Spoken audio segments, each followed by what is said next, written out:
ఊరుకూరుకొని రమ్మంటివి. మన ఎంకాయకి పెళ్లి గిట్లు ఏమైనా సెటిల్ అయిందా? వీడికి ఇంకా పెళ్లి అవ్వదన్నా. అందుకే మేము ఇద్దరం కలిసి పుణ్యక్షేత్రాలకు పోదాం అనుకుంటున్నాం. ఆ విషయం నీతో చెబుదామని.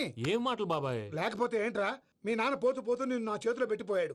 ఇప్పుడు ఆ బాధ్యత పెద్ద బరువు అయిపోయింది. అరే ఇప్పుడు ఏమైందని? ఎంకన్నను బంగారం లెక్క పెంచితివి. పెంచితే సరిపోతుందా? వీడికి 20 సంవత్సరాల వయసు వచ్చినప్పటి నుంచి సంబంధాలు చూస్తున్నాం.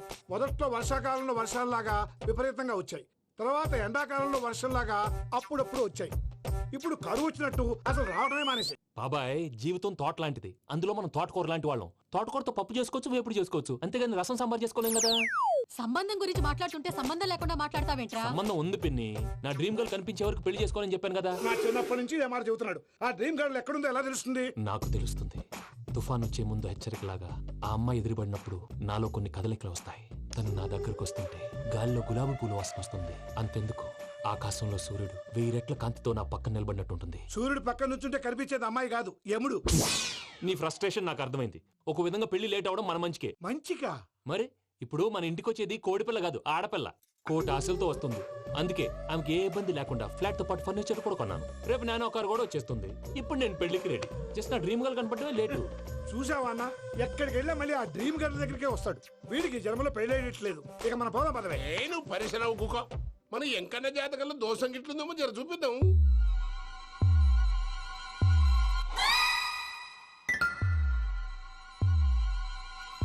ఏంద్రా పంతులు, గంట సంధి అద్దం పెట్టి ఓ చూస్తాంటివి. చూడటం లేదు మల్లేష్, వెతుకుతున్నాను. బాబు చెప్పిన డేట్ ఆఫ్ బర్త్ కి జాతకానికి ఎక్కడ మ్యాచ్ కావట్లేదు. అర్థమైంది. డేట్ ఆఫ్ బర్త్ ఏం చెప్పావురా? డిసెంబర్ 13. ఏ సంవత్సరం? ప్రతి సంవత్సరం. ఎదవ తెలివితే అట్లు చూపించకు. ఎందుకండి తక్రారు? 1985 అని ఇక్కడ మెన్షన్ చేశాడు. బాబు ఏంటి అలా కొట్టుకుంటున్నాడు? అబద్ధం చెప్పినప్పుడల్లా అలా కొట్టుకుంటాడండి. నిజం చెప్తే నేను ఎవరైనా కొడతారా? Why are you wasting my time? అసలు విషయం నేను చెప్తాను పంతులు గారు. మీరు ఆగండి, నేను చెప్తాను. ఏంటి అప్పుడు పుట్టావా? అప్పుడు పుట్టకూడదండి. ఎప్పుడైనా పుట్టొచ్చు. ఈ డేట్ అయినా కరెక్టేనా? నేను అబద్ధం ఎప్పుడు ఒకసారి చెప్తాను. ఓహో, అదొకటి ఉందన్నమాట. ఇప్పుడు సెట్ అయింది. అయితే నా డ్రీమ్ గర్ల్ తో మ్యాచ్ సెట్ అయిపోద్దా? గ్రహాలన్నీ ధర్నా చేసినట్టు ఒకే రూమ్ లో ఉండిపోయినాయి. క్లమ్జీగా ఉంది. పోనీ డేట్ ఇంకోసారి చెప్పంటారా? నో నీడ్ మా. అయితే పెళ్ళప్పుడు చెప్పండి. పోలవరం ప్రాజెక్ట్ లాగే నీ జాతకంలో కూడా క్లారిటీ లేదు రాజా. పలాసా గారు, మీకు చూడటం రాదని చెప్పండి. అంతేగాని మిడిమిడి జ్ఞానంతో జాతకం చెప్పి ఓ పసివాడి జీవితంతో ఆడుకోవద్దు. బాబుకి ఆవేశం ఎక్కువ. పసివాడు అని పెద్ద పెద్ద పదాలు వాడుతున్నాడు. నన్నే శంకిస్తున్నాడు మల్లేష్.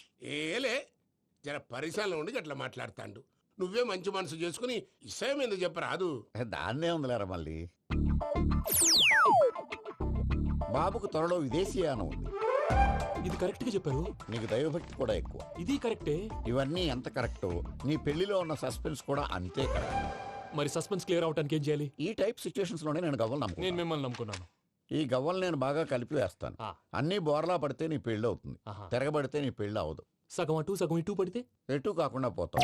ఏంట్రా మళ్ళీ ఇది? దేనికైనా లిమిట్ ఉంటుంది కదా. నువ్వు వెయ్యరాదు పంతులు. నోటుకొచ్చి వేస్తానమ్మా.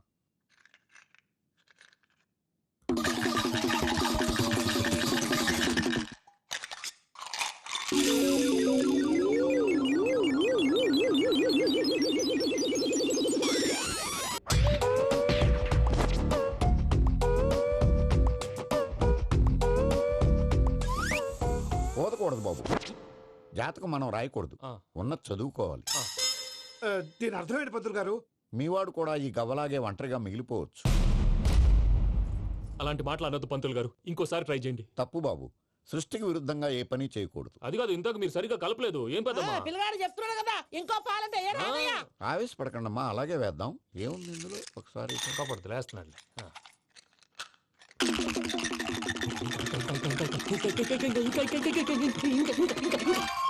నువ్వు కల్.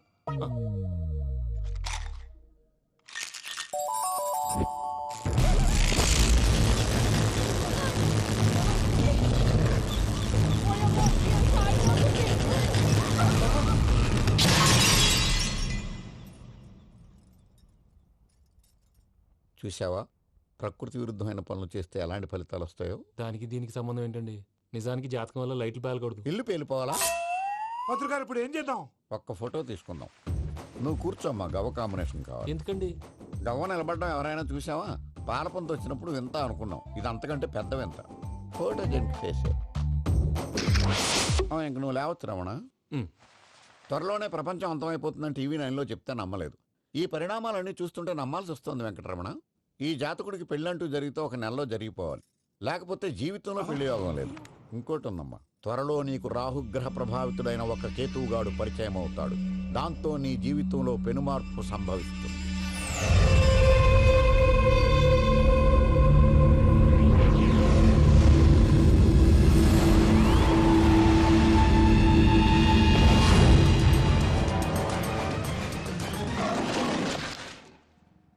Yo, mom! నేను కొత్త మ్యాజిక్ ట్రిక్ నేర్చుకున్నాను. ఏంట్రా అది? First give me one egg.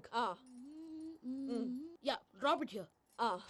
Now what? Magic, magic, abracadabra, abracadabra. రెండు వచ్చినాయిరా. భలే ఉందిరా. మీ పప్ప కూడా చూపించరా, ఎంజాయ్ చేస్తారు. Oh, mom! ఆర్ట్ పెళ్లి తెలియని వాళ్ళకి చూపించినా కూడా వేస్టే. ఏమండి, పొద్దున్నే అంత సీరియస్ గా టీవీ చూస్తున్నారేంటండి? కాఫీ తీసుకోండి. ఏమండి, కాఫీ తీసుకోండి. ఏమండి? ఏమండి? ఏమండి? పప్పి! ఏమండి?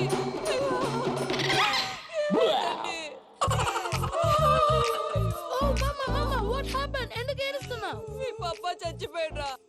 మనకు అన్యాయం చేసి వెళ్ళిపోయాడ్రా. అరే, ఇందాక టిఫిన్ కూడా పిక్కలాగా తిన్నాడు. హే మమ్మీ, ఎందుకు ఇంత ఏడుస్తున్నావు? నువ్వు ఏడిస్తే పోయిన బాబా తిరిగి వస్తాడా? Think practically mom. ఇప్పుడు బాడీని ఇక్కడే తగలబెట్టాలా, లేకపోతే ఇండియా తీసుకెళ్ళాలా? ఎనకండి హ్యాపీగా చచ్చిపోయారు. ఊరుకోరా, ఏం మాటలురా. రే, నువ్వు చాలా మ్యాజిక్లు చేస్తావు కదా, ఏదో ఒక మ్యాజిక్ చేసి మీ పాపాని బ్రతికించరా. ప్లీజ్ రా మమ్మీ, ప్లీజ్ రా. అలా పడేసావేంట్రా? Mom please don't disturb me. ఇదంతా ట్రీట్మెంట్.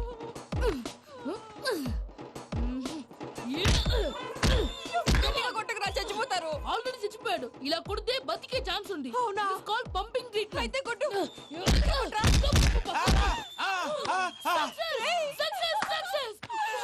ఏమైందిరా? మీరు చచ్చిపోయారండి. వెంటనే పమ్మిగాడు పట్టు వదులుకుండా మీ గుండెల మీద గుద్ది మీకు ఊపిరి పోసాడు. ఇంకా చెప్పుంటే తెలిసిన వాళ్ళు పోసేవాడు. వెంటనే ఈ విషయం పెద్ద ఆగాగు. నేను ఎవరైనా పెద్ద మనిషి అయ్యానంటే 10 మందికి చెప్పడానికి? నువ్వేంట్రా, నేను చచ్చిపోయానని అమ్మ వెక్కి వెక్కి ఏడుస్తుంటే నువ్వు సైలెంట్ గా ఉన్నావేంటి? నేను ఏడ్చాను పాపా. ఎంతో అబద్ధాలు చెప్పక నేను చూడలేదనుకున్నావా? చచ్చిపోయారు కదా, మీరెలా చూసారు? చచ్చిపోతే ఆత్మ స్ట్రైట్ గా పైకి వెళ్ళిపోద్దా? ఎవరు ఏడుస్తున్నారో లేదో చెకప్ చేసుకుని మరీ వెళ్ళిపోద్ది. అవును, పూజ లేచిందా? లేపమంటారా? పూజ అని లేకపోద్ది. తండ్రి లేని పిల్ల కాసేపు పడుకొని. అన్నట్టు రేపు ఇండియా నుంచి కళాకారులు వస్తున్నారు ప్రోగ్రామ్ ఇవ్వడానికి. మనం కూడా వాళ్ళతో పాటు బయలుదేరాలి. నేను చెప్పారు కదండి. మరి ఇక్కడ నిల్చున్నావంటే సమాధానం. పాపా, నేను ఇందాక ఏడవలేదని ఫీల్ అయ్యావు కదూ? ఈసారి చచ్చిపో, తప్పకుండా ఏడుస్తా.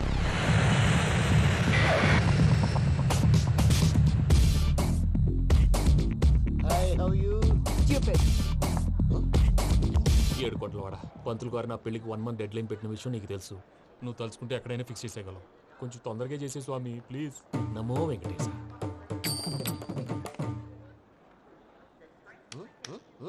ఏంటి అది? ఇద్దెలీదా? అదే కదా అడిగేది. నామాలు, శంఖం, చక్రం, అభయస్తం, కటిముద్ర. నమో వెంకటేశ. మన వచ్చింది ప్రార్థన చేయడానికి, ప్రోగ్రామ్ ఇవ్వడానికా? ప్రార్థన చేసి ప్రోగ్రామ్ ఇవ్వడానికి భయ్యా. ఏంటి అట్కారమా? You know who I am? Single leg dancer Sheikh Raj. Tea